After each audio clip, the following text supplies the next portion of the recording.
আল্লাহর নবী মদিনার মসজিদের কবরের পাশ দিয়া যাইতেছেন। নবী হঠাৎ করে অন্তর চোখ দিয়ে দেখেন কবরের ভিতরে যুবকের আযাব হয়, আযাব। আর যুবকটা কাঁদতেছে, মা মা মা কয়ে কান্দে।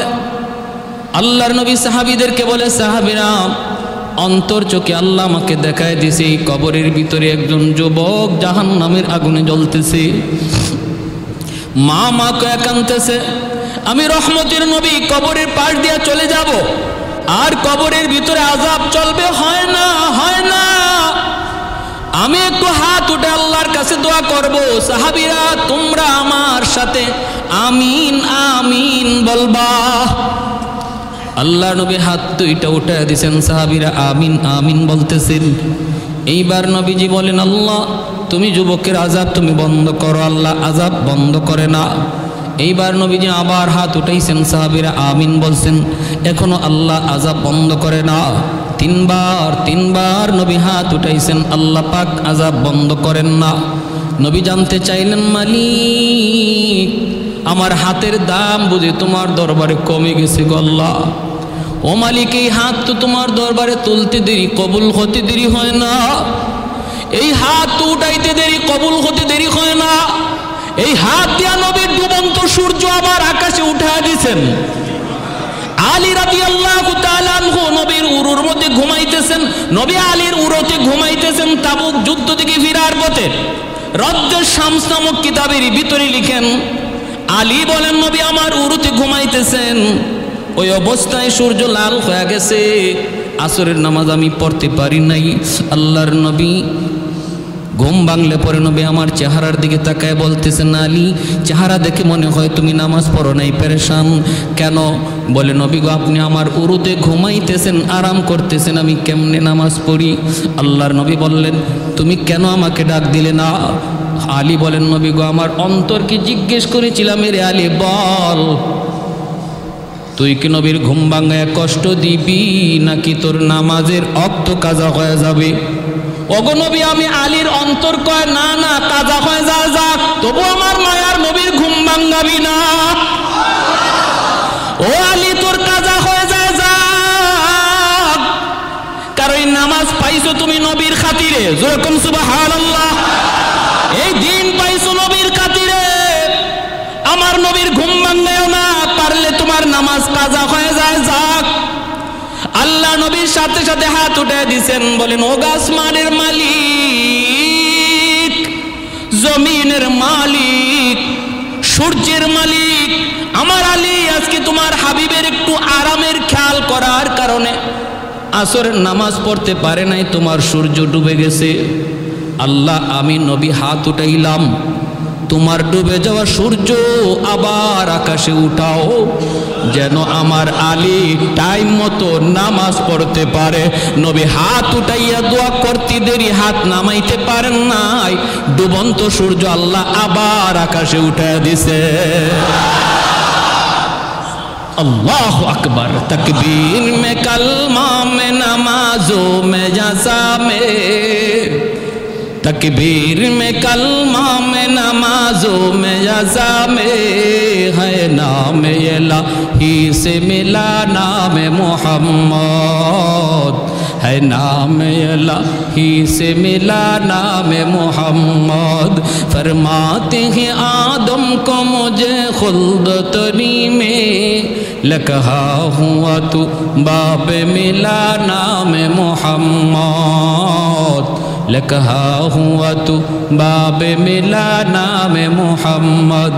महबूब ने कहा सल्ले अला नाम मोहम्मद, आका की जिया दिल की जिला नाम मोहम्मद, आका की जिया दिल की जिला नाम मोहम्मद। একটু জোরে আল্লাহু আকবার। এজন্য আল্লাহ নবী কয় মালিক আমার হাতের দাম কি কমে গেল, যুবকের আযাব কেন বন্ধ করো না? আল্লাহ পাক জানিয়ে দিছে না বন্ধু, হাতের দাম কমে যায় নাই, গন্ডগোল অন্য জায়গায়। কোথায় গন্ডগোল? গন্ডগোল হলো এই যুবকের মা এখনো দুনিয়ায় জীবিত, মার মনে ভীষণ কষ্ট বন্ধু, মা তার মৃত্যুর সময় মাপ দেয় নাই, সন্তান মুমূর্ষ জান যায়, তখনও মার কলিজায় এত ব্যথা ছিল, মা সন্তানের মাপ দেয় নাই। সন্তান মারা গেছে, মার কলিজায় ব্যথা রাইখাই মাপ চাইয়া মার কাছ থেকে খুশি করেন নাই। এজন্য আমি আল্লাহ সিদ্ধান্ত নিয়েছি বন্ধু, এই সন্তানের জন্য আব্দুল কাদের জিলানী হাজারো নয়, এমনকি বন্ধু তুমিও যদি তার জন্য সুপারিশ করো, সুবহানাল্লাহ জোরে কর। বন্ধু তুমি রহমতের নবীও যদি সুপারিশ করো, তবু আমি আল্লাহ এই যুবককে মাফ করবো না যতক্ষণ পর্যন্ত তার মা তারে মাফ না করবে। আল্লাহ নবী এবার গন্ডগোল কোন জায়গায়, সমস্যা কোন জায়গায় নবী জেনে গেছেন। সাহাবীদেরকে বলতেছেন, সাহাবীরা তাড়াতাড়ি করে যাও, যায় তার মাকে আমার সালাম দাও। সাহাবায়ে কেরাম যায় তার মাকে সালাম দিলেন। মহিলা আসলে পরে নবী বলতেছেন, মা গো কবরটা চিনোনি? মহিলায় কয়, নবী গো চিনি, আমার সন্তানের কবর। নবী কয়, মা রে এই সন্তান বুঝি তোমার ভীষণ কষ্ট দিছে, আজকে কবরের মধ্যে জাহান্নামের আগুনে জ্বলতেছে, সাপের কামড় খাইতেছে। মা মা করে চিৎকার করে কাঁদতেছে। কবরের আযাব আল্লাহ সবাইরে দেখায় না রে যুবক, কবরের আল্লাহ সবাইরে আযাব আল্লাহ সবাইরে দেখায় না। যদি মানুষে আল্লাহ কবরের আযাব দেখাইত তাহলে দুনিয়াদারি আমাদের বন্ধ হয়ে যাইত। কবরের আযাব যদি আল্লাহ মানুষের শোনাইতো তাহলে ব্যবসা বাণিজ্য বন্ধ হয়ে যাইত। সন্তানের গলা দিয়া ভাত ঢুকতো না, খানা ঢুকতো না যদি কবরে বাবার আযাব দেখতো, যদি মায়ের চিৎকারের আওয়াজ শুনতো। এজন্য আল্লাহ মানুষের চোখের আড়াল করে রাখছে দুনিয়াদারির নিজাম ঠিক রাখার জন্য। কিন্তু আল্লাহর নবী কয়, এই মানুষ আর জিন ছাড়া পশু পাখি সব তারা কবরের আযাবের আওয়াজ শুনতে পায়। এজন্যই দেখবেন কবরস্থানে মাঝে মাঝে গরু ছাগল দৌড় দেয়, আসেনি না নাই জোরে কর? গরু ছাগল দৌড় দেয়, হায়ওয়ানাত শুনতে পায়, মানুষকে আল্লাহ শোনায় না, কারণ দুনিয়ার নিজাম ঠিক রাখা লাগবে। কবরের আওয়াজ যদি শুনতে পায়, 1 মাইল 2 মাইলের ভিতরে কেউ বাড়ি বানাবে না। কবরস্থান দেখা যায়, এর ভিতরে কেউ বাড়ি বানাবে না। দিনের রাতের বেলা কবরের পাশ দিয়া যাবে দূরের কথা, দিনের বেলাও কেউ কবরের পাশ দিয়া যাইতো না। যদি আল্লাহ কবরের আযাব মানুষে দেখাইতো আর শুনাইতো। এজন্য আল্লাহ গোপন করে রাখছে, গোপন করে রাখছে। কিন্তু আমার রহমতের নবীরে আল্লাহ দেখায়। নবী বললেন, ও মা আমি দেখতেছি তোমার সন্তান কেমন আযাব ভোগ করতেছে, কেমন কষ্ট পাইতেছে রে মা। আমি তো আল্লাহর কাছে তার জন্য সুপারিশ করেছিলাম, আল্লাহ আমার সুপারিশ কবুল করে নাই। আল্লাহ বলেছে, তুমি মা যদি তারে মাফ না করো, আমি রহমতের নবীর সুপারিশ আল্লাহ কবুল করবে না। ও মা তুমি একটু মাফ করে দাও, সন্তান তো তোমার, 10 মাস 10 দিন তুমি পেটে নিয়েছো, কত রাত সন্তানের মাথার পাশে দাঁড়ায় দাঁড়ায় রাত কাটায় দিচ্ছ। অসুস্থ সন্তানের মাথার পাশে দাঁড়ায় কত বাবা রাত কাটাইছে। কত বাবা, যুবক আজ যেই বাবারে তুমি কষ্ট দিতেছো, এই বাবা কত রাত হাসপাতালে তোমার বেডের পাশে দাঁড়ায় কাটাইছে, হিসাব নাই। তোমার এই খবর নাই, খবর নাই। আজকে নিজের সন্তানের প্রতি যতটা দরদ, একটু চিন্তা করে দেখো, এতটা দরদ এতটা ভালোবাসা তোমার বাপ মার অন্তর তোমার প্রতি রয়েছে। কারণ সন্তান যত বড়ই হয় বাপ মার কাছে কোনোদিন বড় হয় না। সন্তান বাপ মার কাছে সর্বদা বাবুই থাকে, ছোটই থাকে। এজন্য ভাইয়েরা মনে রাখবা, আল্লাহ নবী যখন মহিলাকে অনুরোধ করতেছেন, মহিলা মাথাটা নিচের দিকে দিয়ে দিছে, কথা কয় না। আল্লাহ নবী কয়, মারে তুমি তারে মাফ করে দাও। মহিলা মাথা নিচের দিকে দিয়া দিছে, আর কথা কয় না। নবী কয়, মা গো মাফ করে দাও। এইবার চেহারাটা উঠায়া চোখের পানি সাইরা কয়, না গো নবী আমি এরে মাফ করবো না। ও গো নবী আমার পিঠে এখনো মাইরের দাগ আছে, বউয়ের কথায় আমার পিঠে এখনো মাইরের দাগ, এখনো আগাদের ক্ষত শুকায় নাই। ও গো নবী আমি কি আপনাকে আমার পিঠ দেখাবো? আল্লাহ নবীর চোখ থেকে দর দর করে পানি পড়ে নবী কান্দেন, সাহাবায়ে কেরাম কান্দেন। এই যে মদিনার জান্নাতুল বাকির সামনে দৃশ্য, আল্লাহ নবী কান্দেন দেখতেছেন সাহাবীরা কান্দে। ওই অবস্থায় মায়ার নবী, রহমতের নবী দেখতেছেন মহিলা মাফ দিবে না, আর আল্লাহও মাফ করবে না। নবী পড়ে গেলেন বিপদে, কারণ নবী তো রহমতের নবী, উম্মতের সুপারিশকারী নবী। উম্মতের বিপদ দেখার পরও নবী এখান থেকে চলে যেতে পারেন না উদ্ধার না করে। এবার আমার নবী, রহমতের নবী আল্লাহ মালিক, সন্তান বুঝি এমন হয় আমি নবী তা জানতাম না। আমি আমার মা পাই না, আমি আমার বাবা পাই না, আর মা পাইয়া সন্তান বুঝি মার এত কষ্ট দেয়। মালিক আমি এতটা জানতাম না। আল্লাহ, মার দিলটা শক্ত হয়ে গেছে, কেমন করে মার দিলটা নরম করি মালিক, তোমার কাছে একটা আবদার জানাই। আল্লাহকে কি আবদার কও? আল্লাহ আমি জানি বাপ মার দিল যত শক্ত হোক, যদি সন্তানের বিপদ নিজের চোখে দেখে বাপ মার দিল নরম হয়ে যায়। কারণ সন্তানের বিপদ বাপ মা সইতে পারে না। ও আল্লাহ, কবরের আযাবের দৃশ্যটা আমারে যেইভাবে দেখায় দিছ, এইভাবে তার মারেও তুমি দেখায় দাও। কারণ আমি নবীর বিশ্বাস, মা যদি নিজের চোখে দেখে সন্তানের সাপে কামড়ের দৃশ্য, আগুনে পোড়ার দৃশ্য, আর মা মা কয়ে চিৎকার করার আওয়াজ যদি মা শুনতে পায়, মার দিলটা নরম হয়ে যাবে। মালিক একটা আবদার করলাম, তুমি রাখবানি। আল্লাহ কয় বন্ধু, তোমার এই আবদার আমি কবুল করলাম। সাথে সাথে আল্লাহ পাক কবরের আযাব মার চোখের সামনে আল্লাহ দেখায় দিছে।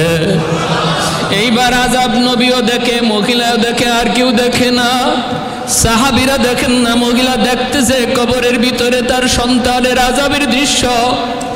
আর মা কয়া ডাকটা যেই কানে আসছে, সাথে সাথে দিলটা নরম হয়ে গেছে। কারণ যুবক মনে রাখো, মারে 500 টাকা দিয়া তুমি শাড়ি কিনে দিবা, এর চেয়ে বেশি খুশি হয়ে যাবে যদি মারে আম্মা কয়া 5 বার ডাক দিতে পারো। এ যুবক, মুখ বইরা আব্বা কয়া ডাক দাও, বাবার দিল খুশি হয়ে যাবে। মুখ বইরা আম্মা কয়া ডাক দাও, মার দিলটা খুশি হয়ে যাবে। কারণ বাপ মারে আম্মা কয়া যত বেশি সন্তান ডাক দেয়, বাপ মার দিল তত বেশি খুশি হয়। যখনই বাপ মার দিলটা তুমি আম্মা আব্বা কয়া ডাক দেয়া খুশি করে নিবা, আর শাহজিমের মালিক কয় বন্ধু জানায় দাও, যেই মুহূর্তে তার বাপ মা তার উপরে খুশি হবে, ওই মুহূর্তে আমি আল্লাহ তার উপর খুশি হয়ে যায়। বাপ মার খুশির উপরে আল্লাহ খুশি, বাপ মার অসন্তুষ্টের উপরে আল্লাহ অসন্তুষ্ট। যেই মাত্র মা এই দৃশ্য দেখছে, তখনই মা কই নবী গো, ওগো নবী, আমার আল্লাহরে বলেন আযাব বন্ধ করতো, আমি আমার সন্তানের উপরে যত কষ্ট আছিল সব ভুলে গেলাম। মায় মাফ করতে দেরি হয়েছে, আযাব বন্ধ হতে দেরি হয় না। একটু জোরে করুন সুবহানাল্লাহ। লা ইলাহা ইল্লাল্লাহ, লা ইলাহা ইল্লাল্লাহ।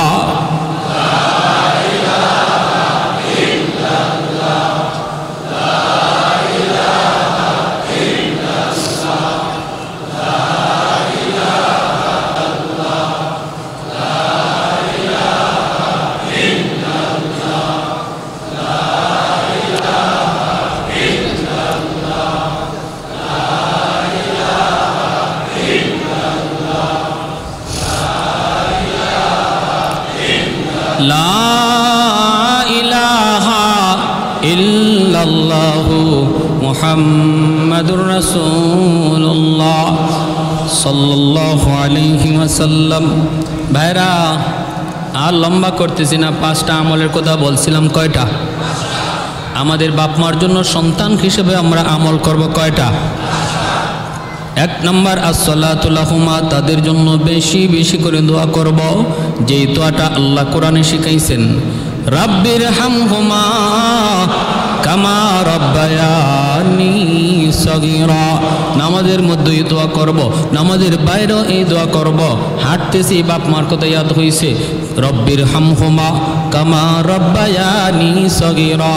এই দোয়াটা শিখাইছেন কে? আর একটু জোরে কে? যিনি দরখাস্ত মঞ্জুর করবে। আমি চাকুরির জন্য দরখাস্ত দিছি, যে মালিকের কাছে, ফ্যাক্টরির মালিকের কাছে দরখাস্ত দিছি। এই মালিক যদি অসংখ্য প্রার্থীর ভিতরে একজনকে ডাক দিয়ে আইনা বলে যে তুমি কেন আসছো? বলে স্যার আপনার ফ্যাক্টরিতে চাকরি নেওয়ার জন্য। কি করবা? বলে দরখাস্ত দিব। মালিক যদি বলে আমার কাছে দরখাস্ত লিখবা, আসো আমি তোমারে দরখাস্ত শিখাইয়ে দিই। সে যদি তারে দরখাস্ত শিখাইয়ে দেয় যে আমার কাছে দরখাস্ত এইভাবে এইভাবে লিখবা, তাহলে বোঝা গেল আর কেউর চাকরি হোক না হোক ওরটা হবে 100%, ঠিক না? আল্লাহ বলে সন্তান তুমি তোমার মা বাবার জন্য দোয়া করবা, আসো আমি আল্লাহ তোমার দোয়া শিখায় দেই।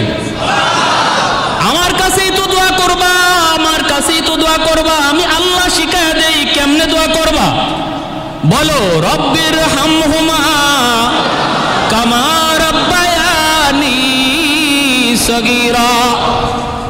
আল্লাহ পাক পবিত্র কোরআনের সূরা বনী ইসরাঈলের মধ্যে বলেন, ইম্মা ইয়াবলুগান্না ইনদাকাল কিবারা আহাদুহুমা আও কিলাহুমা ফালা তাকুল লাহুমা উফ ওয়ালা তানহারহুমা ওয়া কুল লাহুমা কাওলান কারীমা ওয়াখফিদ লাহুমা জানাহাদ যুল্লি মিনার রাহমা ওয়া কুর রাব্বির হামহুমা কামা রাব্বায়ানি সগীরা।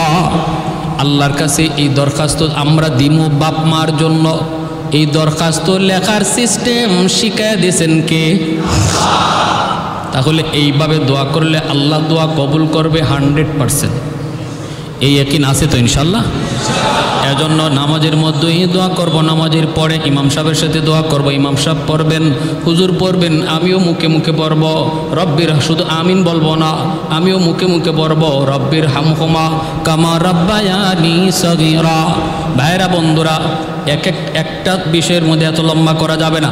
2 নম্বর হলো ওয়াল ইস্তিগফারু লাহুমা।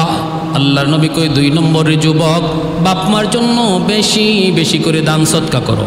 সুবহানাল্লাহ, জোরে নবী বলে বাপ মার জন্য দান সদকা করো, বাপ মার জন্য আয়োজন করো। এই যে আমার সেলিম ভাই এত সুন্দর একটা আয়োজন করেছেন, আল্লাহ নবীর হাদিসে এই আয়োজনের কথা, এই খরচের কথা বলা হয়েছে। জোরে কোন সুবহানাল্লাহ। এ যুবক, এই আয়োজনটার কথা, এই খরচটার কথাই করা হয়েছে হাদিসে। বাপ মার জন্য তুমি খরচ করো, ধর্মীয় একটা আয়োজন করো, ধর্মীয় একটা ওয়াজ মাহফিলের আয়োজন করো, কিছু মানুষকে খাওয়ানোর আয়োজন করো, করো খরচ করো। এই খরচটা যদি তুমি করো, আল্লাহ নবী ওই বনু তামিম গোত্রের যুবককে বলেন তুমি খরচ করলা দুনিয়ায়, আর আল্লাহর সাথে সাথে খেদমত পৌঁছায় দিবে তোমার বাপ মার কবরে। যেন তুমি দুনিয়াতেই খেদমত করছো, তুমি যা চাইছিলা করতে আল্লাহ তা কবরে পৌঁছে দিবে। সুবহানাল্লাহ। ইনফাজ ওয়াহদিহিমা মিন বাদিহিমা। 3 নম্বরে নবী বলেন মা বাবার যদি কোনো ওয়াদা থাকে, বাপ মার কোনো ওয়াদা যদি থাকে, কোনো মসজিদে, কোনো মাদ্রাসায়, অথবা কোনো প্রতিষ্ঠানে, অথবা কোনো ব্যক্তিকে কিছু দেওয়ার, হাদিয়া দেওয়ার ওয়াদা যদি থাকে, ওই ওয়াদাটা তুমি পূরণ করো। অথবা বাপ মার কোনো ঋণ যদি থাকে, ঋণ তুমি শোধ করো। এটা হলো সন্তানের উপরে বাপ মার পাওনা, বাপ মার ঋণ তুমি শোধ করো।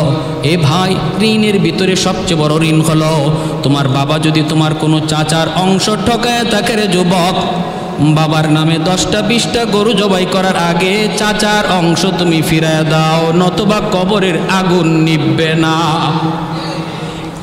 বাবা যদি তোমার কোনো ফুফুর অংশ ঠগায় থাকে, অর্থাৎ তোমার বাবা যদি তার কোনো বোনের অংশ না দিয়া থাকে, তুমি যদি বাবার নেক সন্তান হও, কবরের আগুন নিবাইতে চাও, তুমি তাড়াতাড়ি করে তোমার ফুফুরে ডাকো, ফুফাতো ভাই বোনরে ডাকো, ডাইকে তুমি সম্পদ বুঝায় দাও। কারণ এই বাবা তোমার মহব্বতে বইরা এই অন্যায়টা করেছিল।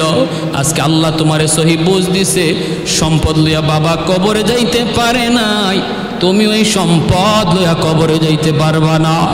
অতএব বাবা যদি কোনো অন্যায় করে থাকে কারো প্রতি, তুমি দ্রুত সেটা সমাধান করে বাবার কবরের আগুন নিবাও। যদি বাবা কারো হক নষ্ট করে থাকে, বাবার নামে মসজিদ দিবা, মাদ্রাসা দিবা, কোটি কোটি টাকা খরচ করবা, কিন্তু হক ফিরায় না দেওয়া পর্যন্ত আগুন নিবে না। খুব খতরনাক সঙ্গীন এক বিষয়। যদি কোনো হক তার দ্বারা নষ্ট হয়ে থাকে, সন্তান হিসাবে তুমি সেটা খুঁজে খুঁজে বের করে এটা আগে তাড়াতাড়ি শুট করো, তাড়াতাড়ি এই মামলা ডিসমিস করো। কারণ এই মামলার রায় আল্লাহ নিজের থেকে দিবেন না।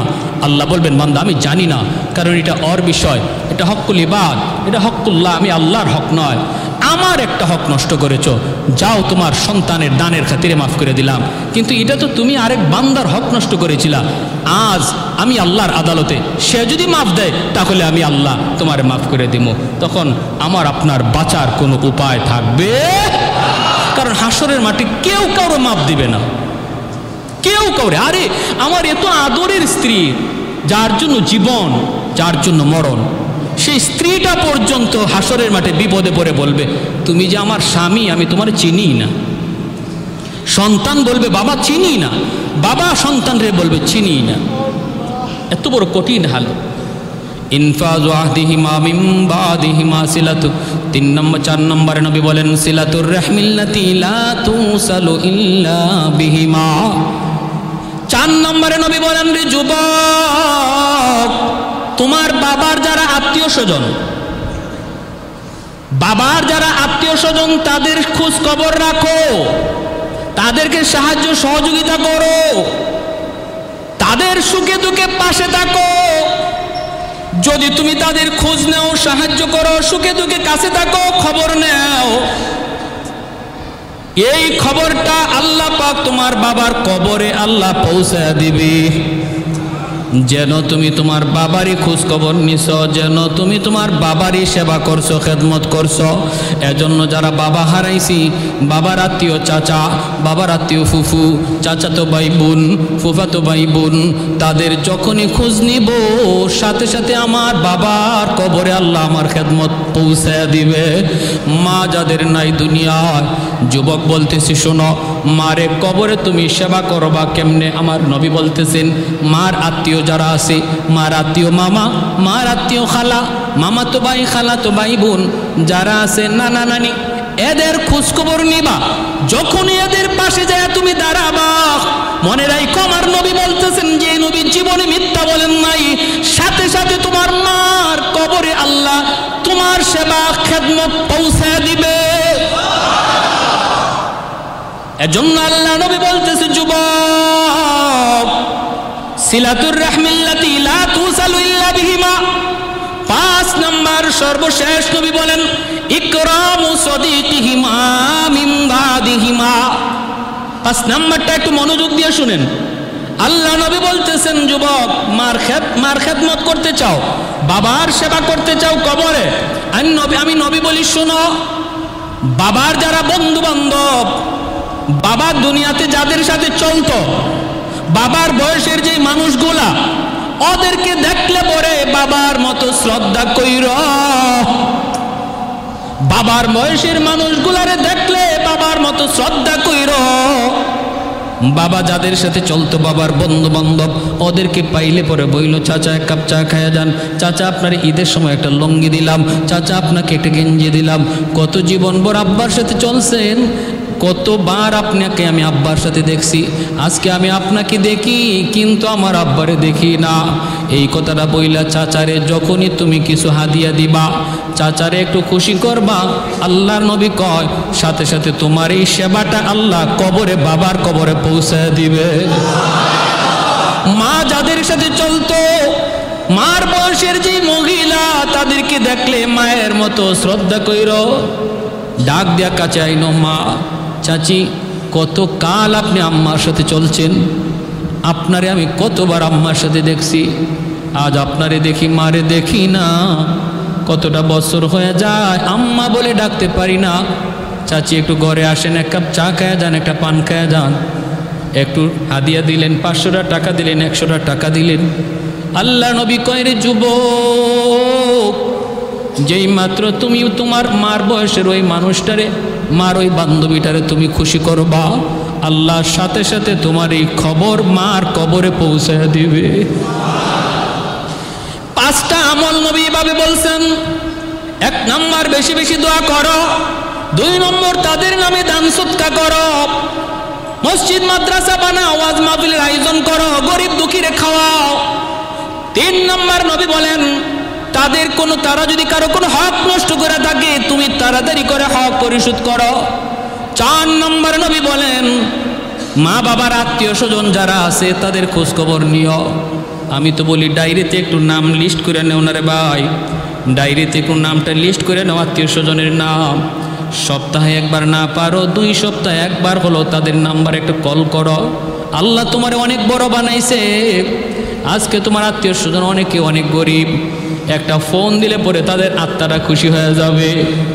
তুমি ওই নাম্বারগুলোতে অন্তত ফোন দিয়া, চাচা কেমন আছো, খালা তুমি কেমন আছো, কলিজাটা খুশি হয়ে যাবে। আল্লাহ নবী কয় এই খবর তোমার মার কবরে আল্লাহ নগদ পৌঁছায় দিবে। তুমি তোমার মার রক্তের মানুষগুলার খবর নিছো, মার কবরে আল্লাহ শান্তি পৌঁছায় দিবে। বাবার রক্তের মানুষগুলার খবর নিছো, বাবার কবরে আল্লাহ তোমার খিদমত পৌঁছায় দিবে। 5 নম্বরে আল্লাহ নবী বলছেন, বাবার বয়সের মানুষের সাথে বেয়াদবি কইরো না যুবক। সাদা দাড়িওয়ালা মানুষের সাথে বেয়াদবি কইরো না, তাদের কলিজায় ব্যথা দিবা। এই ব্যথাটা তোমার বাবার কবরে কলিজা দেয়া লাগবে। তাদের কলিজা খুশি করবা, বাবার কলিজা আল্লাহ খুশি করে দিবে। এটা আমি মৌলবীর কথা বলছি না, আমার নবীর কথা বলছি। তাও এক যুবককে সামনে রেখে মায়ার নবী এত দামি ওয়াজটা করতেছেন। যে ওয়াজটা আমি আপনাদেরকে শুনাইলাম, এই ওয়াজটা নবী একজন শ্রোতাকে সামনে রেখে করছেন। জোরে কোন সুবহানাল্লাহ। ভাইরা বন্ধুরা, জন্য বলতেছিলাম, বলুন 5টা আমল করা খুব কঠিন না সহজ? আমরা কারা কারা করতে রাজি আছি একটু হাত উঠে আল্লাহরে দেখা। আল্লাহ তুমি প্রতিটা হাতকে কবুল করো, মঞ্জুর করো। যে যুবকরা বুঝে না মালিক কষ্ট দিয়া লাইছে, আজ রাত ঘুমাইবার আগে আগে বাপ মারকে খুশি করার তৌফিক দান করো। একটা শেষমেশ হাদিস করে রাখতেছি, হাত নামান। নবী বলে, যেই যুবক রাতের বেলা বাপ মারে খুশি কইরা রাতে ঘুমায়, সকাল হইতে আল্লাহ তার জন্য জান্নাতের দরজা খুলে দেয়। আর যেই যুবক রাতের বেলা বাপ মার কলিজায় ব্যথা দিয়া ঘুমায়, ভালো করে জানে তার মার কলিজায় ব্যথা, বাবার কলিজায় ব্যথা। এমন কথা কইছে মারে, মার কলিজায় যে আঘাত লাগছে। এমন কথা কইছে বাবারে, বাবার কলিজাটা কামড় দিয়ে উঠছে। এই পুরা বাপ মা নিজেরা ঘুমাইতে পারে না, একজন আরেকজনের চেহারার দিকে তাকায় কান্দে। আজকে দুর্বল সন্তানের চেহারার দিকে তাকায় রয়েছে, সন্তানের পকেটের দিকে বাপ মা তাকায় রয়েছে। যদি ঔষধ আনে তো পায়, কাপড় চোপড় আনলে পায়, নতুবা পায় না। বাবার কোমরে শক্তি নাই, গায়ে শক্তি নাই, সন্তানের দিকে তাকায় রয়েছে। এই সন্তান, আমি যদি আজকে বাবার একটা শক্ত কথা কই, বাবা প্রতিবাদ করবে না, কিন্তু বিছানায় পড়া বালিশটা বিজয় বিজয় কানবে। এই পানির ফুটা আল্লাহর জমিন বরদাস্ত করতে পারে না। মার চোখের পানির ফুটা এমন কোনো জমিন নাই যেই জমিনে সহ্য করতে পারে। এই পানির ফুটা জমিনে পড়ে না, বরং আল্লাহর আদালতের ফাইলে গিয়া জমা হয়। আমার আল্লাহর আদালতের ফাইলে জমা হয়। আল্লাহর আদালতটা বড় কঠিন। ওই আদালতের জজরে ঘুষ দেওয়ার সিস্টেম নাই, বড় কোনো উকিল ধরার কোনো সিস্টেম নাই, মাপ চাওয়ার কোনো সিস্টেম নাই। এজন্য ভাইরে, আল্লাহর আদালতে মামলা লইয়া কেউ উঠো না, কবরে যায় না। দুনিয়ার মামলা দুনিয়াতে ডিসমিস করো। বাপ মার মামলা হলো দুনিয়ার সবচেয়ে বড় জটিল মামলা। বউয়ের মামলা হলো এরপরে জটিল, ভাই বোনের মামলা হলো এরপরে জটিল, এরপরে প্রতিবেশীর মামলা হলো এরপরে জটিল। এই মামলাগুলা দুনিয়াতে ডিসমিস করো, মামলা লইয়া কেউ আল্লাহর আদালতে উঠো না। আল্লাহ আমাদের সবাইকে বুঝদান করো, সবাই বলে আমিন। ওয়া আখির দাওয়ানা আনিল হামদুলিল্লাহি রাব্বিল আলামিন।